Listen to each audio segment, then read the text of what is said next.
இன்னைக்கு காலையில என்னவோ தெரியல, ஒரு 5:30 மணி பார்க்கவே நல்லா விடிஞ்சிருச்சு. நான் லேட் ஆயிட்டுன்ட்டு எந்திச்சு வந்து பார்த்தா, மணி 5:30 கிட்ட தான் ஆயிருந்துச்சு. நான் காலையில எந்திரிச்சதும் வேலையா பண்ற வேலை இந்த துணி துவைக்கிற வேலை தான். ஏன்னா, எனக்கு அந்த வேலை தான் பிடிக்கவே பிடிக்காதா, அதனால ஃபர்ஸ்ட்டு அந்த வேலைய முடிச்சிரணுன்னே பார்ப்பேன். இன்னைக்கு தண்ணி வேற வரும்ன்ட்டு துணி அலச போனா, அங்க சோப்பு இல்ல. நம்ம தான் குடும்ப தலைவியாச்சேன்னு சொல்லி இருக்கிற துண்டு கட்டியெல்லாம் எடுத்து போட்டு சோப்பு போட்டு அலசிட்டேன்.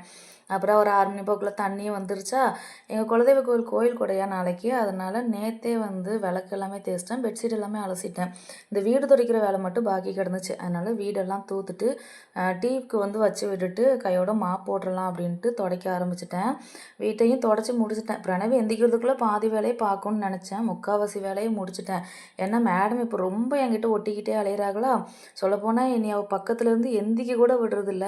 இப்போ 1 வீக்காக கோயிலுக்கு கால்நடையிலேருந்தே வந்து மதிய சாப்பாடு வந்து அத்தை வீட்டில் சாப்பிட்டுட்டு இருக்கேன்னா, அதனால எனக்கு பெருசாக கஷ்டம் தெரியல. இன்னும் நான் சமைக்க ஆரம்பித்தேன் அப்படின்னா அவளை வச்சுக்கிட்டு எப்படி மேனேஜ் பண்ண போகிறேன்னே தெரியலை.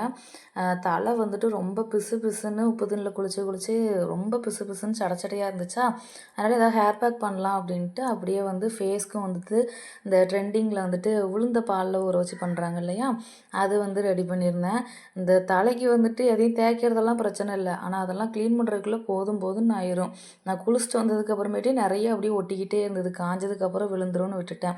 காலையிலைக்கு வந்து தோசை ஊற்றி தேங்காய் சட்னி அரைச்சி சாப்பாடு முடிச்சாச்சு. மதியத்துக்கு வந்து எங்கள் அத்தை வீட்டில் தான் சாப்பாடு.